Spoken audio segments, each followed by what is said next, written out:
Hello friends, हमारे channel S के 92 at the study channel में आपका स्वागत है। आज जो हम बिहार पुलिस मद्य निषेध साइंस जीके का प्रैक्टिस सेट 4 करेंगे। तो आज का हमारा पहला प्रश्न है कि पराबैंगनी किरणों को अवशोषित किया जाता है। पराबैंगनी किरणों को अवशोषित किया जाता है। तो पराबैंगनी किरण को जो है अवशोषित किया जाता है ओजोन परत के द्वारा किया जाता है। किसके द्वारा किया जाता है? तो ओजोन परत के द्वारा किया जाता है। और ओजोन ये पराबैंगनी किरण जो होता है ये 2 प्रकार के होता है, ठीक है। तो सबसे खतरनाक पराबैंगनी किरण कौन सा है? तो सबसे खतरनाक पराबैंगनी किरण जो होता है वो यूवी होता है, यूवी-सी होता है।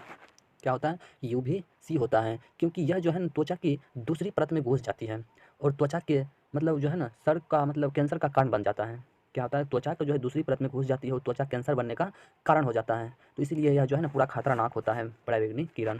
अगला प्रश्न है 2 नंबर कि खाने के सोडा का रासायनिक नाम क्या है? खाने के सोडा का रासायनिक नाम क्या है? तो खाने के सोडा का रासायनिक नाम जो होता है वो सोडियम बाइकार्बोनेट होता है। क्या होता है? तो सोडियम बाइकार्बोनेट होता है। और इसका सूत्र की बात करें तो इसका सूत्र होता है NaHCO3 होता है।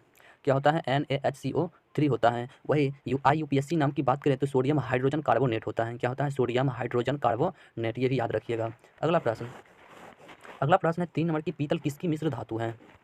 पीतल जो है किसकी मिश्र धातु है? तो पीतल जो है यह कॉपर प्लस जिंक का मिश्र धातु है। क्या है? कॉपर प्लस जिंक का मिश्र धातु है। तो 3 का सही आंसर जो है ऑप्शन नंबर बी हो जाएगा। अगला प्रश्न है 4 नंबर कि मधुमेह रोग जो है संबंधित है, यानी कि मधुमेह रोग जो है किससे संबंधित है? तो मधुमेह रोग जो है यह इंसुलिन से संबंधित है। किससे संबंधित है? तो इंसुलिन से संबंधित है। मधुमेह रोग जो है यह इंसुलिन से संबंधित है। तो 4 का सही आंसर हमारा ऑप्शन नंबर बी हो जाएगा, इंसुलिन से। अगला प्रश्न है 5 नंबर कि पेड़ की आयु यदि हम ज्ञात करेंगे तो किसके माध्यम से करेंगे? पेड़ की आयु ज्ञात की जाती है, तो यानी कि पेड़ की आयु जो हम किससे मतलब ज्ञात करते हैं? तो पेड़ की आयु जो हम वलय को गिनकर ज्ञात करते हैं। कैसे करते हैं? तो वलय को गिनकर जो है पेड़ की आयु हम लोग ज्ञात करते हैं। तो इसलिए 5 का सही आंसर ऑप्शन नंबर सी हो जाएगा, वलय को गिनकर। अगला प्रश्न है 6 नंबर की बादल के गरजने से पहले बिजली की चमक दिखाई पड़ती है, इसका कारण क्या है? बादल के गर्जन से पहले बिजली की चमक दिखाई पड़ती है, इसका कारण क्या है? तो प्रकाश का वेग जो है अधिक होता है। क्या होता है? प्रकाश का वेग जो है जब बादल गरजने से पहले बिजली की चमक दिखाई पड़ती है, इसका कारण जो होता है जब प्रकाश का वेग अधिक हो जाता है, इसी कारण से। अगला प्रश्न है 7 नंबर। प्रश्न है 7 नंबर की पेसमेकर का संबंध है, यानी कि पेसमेकर जो है किससे संबंधित है? तो पेसमेकर का संबंध जो होता है यह हृदय से होता है। किससे होता है? हृदय से होता है। यानी कि 7 का सही आंसर हमारा ऑप्शन नंबर ए हो जाएगा, हृदय से। पेसमेकर का संबंध जो है हृदय से है। अगला प्रश्न है 8 नंबर। 8 नंबर में प्रश्न है कि इनमें से कौन सा रासायनिक परिवर्तन है? इनमें से कौन सा रासायनिक परिवर्तन है? तो दूध से दही बनना। क्या है? दूध से दही बनना यह क्या है? एक रासायनिक परिवर्तन है। यानी कि दूध से दही बनना यह क्या होता है? एक रासायनिक परिवर्तन होता है। अगला प्रश्न है 9 नंबर की धूप से कौन सा विटामिन मिलता है? धूप की कमी से कौन सा विटामिन मतलब धूप से कौन सा विटामिन मिलता है? तो धूप से जो है विटामिन डी मिलता है। कौन सा विटामिन मिलता है? तो विटामिन डी मिलता है। और विटामिन डी का रासायनिक नाम की बात करें तो हम कैल्सीफेरॉल। क्या है? कैल्सीफेरॉल। विटामिन डी का रासायनिक नाम क्या है? तो कैल्सीफेरॉल। और इससे होने वाला रोग जो होता है, इसकी कमी से कौन सा रोग होता है? तो इसकी कमी से जो है ना हड्डी जो है कमजोर हो जाता है। क्या होता है? कि हड्डी जो है कमजोर हो जाता है। वही विटामिन ए का बात करें तो विटामिन ए का रासायनिक नाम जो है रेटिनॉल होता है। क्या होता है? रेटिनॉल होता है। विटामिन ए का रासायनिक नाम जो है रेटिनॉल होता है। यह क्या करता है? मतलब इसकी कमी से जो होता है वो रतौंधी रोग होता है। कौन सा रोग होता है? तो रतौंधी होता है, जैसे कि किसी की आंखों से दिखाई नहीं देना। ये जो है ना विटामिन ए की कमी से होता है। अगला है विटामिन बी। तो विटामिन के है। तो विटामिन के का रासायनिक नाम क्या होता है? जैसे विटामिन के का रासायनिक नाम होता है फाइटोनेडियोन। क्या होता है? फाइटोनेडियोन होता है। रासायनिक नाम जो होता है फाइटोनेडियोन होता है। और इससे जो रोग होता है इसकी कमी से जैसे खून का थक्का बन जाना। क्या होता है? खून का थक्का नहीं बनना होता है। क्या होता है? खून का थक्का नहीं बनना। इसकी कमी से जो है खून का थक्का नहीं बन पाता है विटामिन के की कमी से। जैसे किसी को यदि ऑपरेशन करेंगे उससे जल्दी जो है खून मतलब जल्दी से जल्दी उसको बंद नहीं होगा। यही सब इसका कारण होता है। अगला प्रश्न है 10 नंबर की शुष्क बैटरी सेल में कौन सी ऊर्जा है? यानी कि शुष्क बैटरी सेल में जो है कौन सी ऊर्जा पाई जाती है? तो 10 का सही आंसर ऑप्शन नंबर ए हो जाएगा, रासायनिक ऊर्जा पाया जाता है। शुष्क बैटरी सेल में जो है रासायनिक ऊर्जा पाया जाता है। कौन सा ऊर्जा पाया जाता है? तो रासायनिक ऊर्जा पाया जाता है। तो 10 का सही आंसर ऑप्शन नंबर ए हो जाएगा, रासायनिक ऊर्जा। अगला प्रश्न अगला प्रश्न है 11 नंबर की गोबर गैस में मुख्य रूप से कौन सी गैस प्राप्त होती है? गोबर गैस से जो है कौन सी गैस प्राप्त होती है? 11 नंबर प्रश्न है कि गोबर गैस से कौन सा गैस प्राप्त होती है?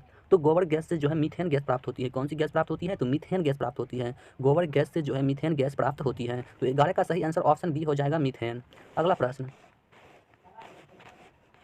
अगला प्रश्न है 12 नंबर की विकिरण का सबसे अच्छा अवशोषक कौन है, यानी कि विकिरण का सबसे अच्छा अवशोषक कौन माना जाता है। विकिरण का सबसे अच्छा अवशोषक कौन है। तो 12 का सही आंसर ऑप्शन नंबर ए हो जाएगा, काली वस्तु। क्या होता है, काली वस्तु होता है। विकिरण का सबसे अच्छा अवशोषक जो माना जाता है काली वस्तु को माना जाता है। अगला प्रश्न है 13 नंबर के नीचे दिए गए मतलब 4 माध्यमों में उस माध्यम को पहचानिए, पहचान की मतलब जिससे होकर ध्वनि तीव्रता गति से यात्रा करती है। तो 13 का सही आंसर ऑप्शन ए हो जाएगा, यानी कि क्या हो जाएगा, तो ऑप्शन ए हो जाएगा, लकड़ी हो जाएगा। अगला प्रश्न है 14 नंबर की प्रकृति में पाया जाने वाला सबसे कठोर पदार्थ कौन सा है। प्रकृति में पाया जाने वाला सबसे कठोर पदार्थ जो है कौन सा है। तो 14 का सही आंसर ऑप्शन बी हो जाएगा, हीरा। प्रकृति में पाया जाने वाला सबसे कठोर पदार्थ जो होता है वह हीरा होता है, जो कि बहुत कठोर होता है। अगला प्रश्न है 15 नंबर की वायु दाब को मापने वाला यंत्र कौन सा है, यानी कि वायु दाब को मापने के लिए हम किस यंत्र का प्रयोग करते हैं। 15 नंबर प्रश्न है कि वायु दाब को मापने के लिए हम किस यंत्र का प्रयोग करते हैं। तो वायु दाब को मापने के लिए हम जो है बैरोमीटर का प्रयोग करते हैं। किसका प्रयोग करते हैं, तो बैरोमीटर का प्रयोग करते हैं। वायु दाब को मापने के लिए हम जो है बैरोमीटर का उपयोग करते हैं। अगला प्रश्न है 16 नंबर की बल्ब फूटने पर तेज आवाज़ होती है, क्यों होती है। बल्ब फूटने पर जो है तेज आवाज़ क्यों होती है। तो 16 का सही आंसर ऑप्शन नंबर ए हो जाएगा कि इसके अंदर जो है ना शून्य होता है। क्या होता है, इसके अंदर जो है शून्य होता है। इसी कारण से जो है बल्ब जब फूटता है तो उससे जो है तेज ध्वनि मतलब सुनाई पड़ती है। अगला प्रश्न है 17 नंबर की प्रकाश संश्लेषण में किस गैस की आवश्यकता होती है। प्रकाश संश्लेषण में जो है किस गैस की आवश्यकता होती है।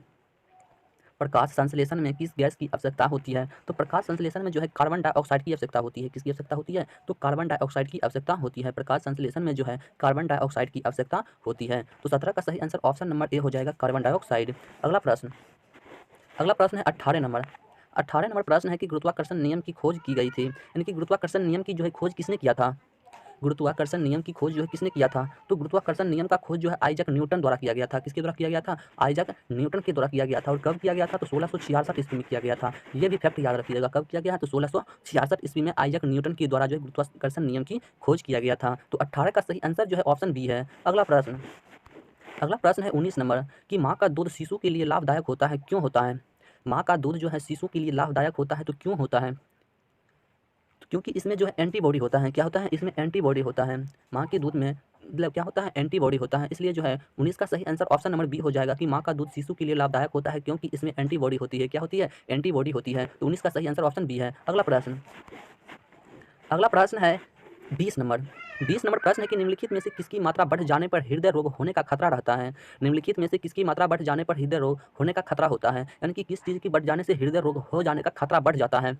तो 20 का सही आंसर ऑप्शन सी हो जाएगा। कौन सा है, कोलेस्ट्रॉल। क्या हो जाएगा, कोलेस्ट्रॉल हो जाएगा। कोलेस्ट्रॉल जो है यदि बढ़ जाएगा तो हृदय रोग होने का खतरा ज़्यादा बढ़ जाता है। तो 20 का सही आंसर ऑप्शन नंबर सी हो जाएगा। अगला प्रश्न 21 नंबर में प्रश्न है कि दूध उदाहरण है एक। दूध किसका उदाहरण है, तो दूध जो है यह इमल्सन का उदाहरण है। किसका उदाहरण है, इमल्सन का उदाहरण है। दूध किसका उदाहरण है, तो इमल्सन का उदाहरण है। वही पूछ देगा कि दूध किसका उदाहरण है, तो दूध जो है इमल्सन का उदाहरण है। तो 21 का सही आंसर ऑप्शन सी हो जाएगा, इमल्सन का। अगला प्रश्न है 22 नंबर की विटामिन सी का रासायनिक नाम क्या है।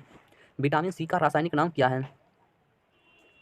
तो विटामिन सी का रासायनिक नाम होता है एस्कॉर्बिक एसिड। क्या होता है, एस्कॉर्बिक एसिड होता है। यह ज़्यादा करके किस चीज़ में पाया जाता है, तो खट्टा फलों में पाया जाता है। जैसे नींबू हो गया, मतलब आम हो गया, ये सब जैसे जो चीज़ खट्टा होता है ना उसमें विटामिन सी पाया जाता है। अगला प्रश्न है कि चूहों को मारने की दवा है, यानी कि चूहों को दवा मारने की कौन सी दवा होती है। तो चूहों की मारने की दवा होती है जिंक फॉस्फेट। क्या होती है, जिंक फॉस्फेट एक चूहे की मारने की दवा होती है। कौन सी दवा, जिंक फॉस्फेट। चूहों को मारने की दवा है तो जिंक फॉस्फेट। यदि जिंक फॉस्फेट देंगे तो चूहा क्या हो जाएगा, कि मतलब सुहा हो जाएगा। अगला प्रश्न है 24 नंबर की मानव शरीर प्रतिरक्षित है, यानी कि मानव शरीर जो है प्रतिरक्षित है। तो मानव शरीर जो है ये चेचक से क्या है, प्रतिरक्षित है। तो 24 का सही आंसर ऑप्शन ए हो जाएगा, चेचक। अगला प्रश्न है 25 नंबर की दाढ़ी बनाने के लिए डैश दर्पण का काम मतलब लेते हैं, यानी कि दाढ़ी बनाने में किस दर्पण का उपयोग हम लोग करते हैं। दाढ़ी बनाने में किस दर्पण का उपयोग करते हैं। तो दाढ़ी बनाने में जो हम लोग अवतल दर्पण का उपयोग करते हैं। किसका उपयोग करते हैं, अवतल दर्पण का उपयोग करते हैं। वही पूछ देगा उत्तल दर्पण, जैसे गाड़ी के साइड के मिरर के रूप में जो है उत्तल दर्पण का उपयोग होता है। ठीक है, उसके बाद जो है डॉक्टर के द्वारा जो किया जाता है उसमें किया जाता है। अगला प्रश्न है 26 नंबर की ध्वनि सर्वाधिक गति से चलती है, यानी कि ध्वनि जो है सबसे ज़्यादा किस चीज़ में गुजर सकती है। ध्वनि जो है सबसे ज़्यादा किस चीज़ में गुजर सकती है। तो ध्वनि जो है सबसे ज़्यादा इस्पात में गुजरती है। किसमें गुजरती है, इस्पात। कहने का मतलब जैसे सबसे ज़्यादा तो गुजरती है लोहा में, लेकिन यहाँ ऑप्शन के अनुसार इस्पात हो जाएगा। अगला प्रश्न है 27 नंबर की किस धातु को नोबेल धातु कहते हैं। किस धातु को नोबेल धातु कहा जाता है। तो सोना, सोना को जो है ना नोबेल धातु कहा जाता है। क्या कहा जाता है? नोबेल धातु कहा जाता है। किस धातु को नोबेल धातु कहते हैं? तो सोना को कहते हैं। अगला प्रश्न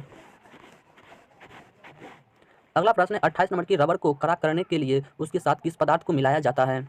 रबर को कड़ा करने के लिए उसके साथ किस पदार्थ को मिलाया जाता है? तो रबर को कड़ा बनाने के लिए जो है सल्फर का प्रयोग किया जाता है। किसका प्रयोग किया जाता है? सल्फर का प्रयोग किया जाता है। रबर को कड़ा बनाने के लिए जो है उसमें सल्फर पदार्थ का उपयोग किया जाता है, ताकि रबर जो है कड़ा हो जाता है।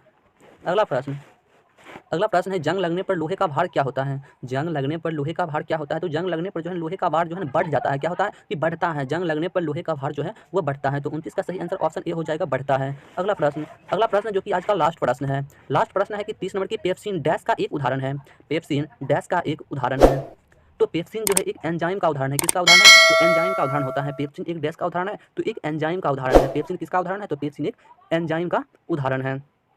यदि वीडियो अच्छा लगा हो तो चैनल को लाइक एंड सब्सक्राइब कर ले, ताकि पिछले वीडियो को यदि देखना चाहते हैं तो वीडियो के डिस्क्रिप्शन में टेलीग्राम का लिंक दिया गया है, वहां से जुड़ जाए और पीडीएफ भी डाउनलोड कर सकते हैं। तो मिलते हैं अगले वीडियो में, तब तक के लिए जय हिंद, जय भारत।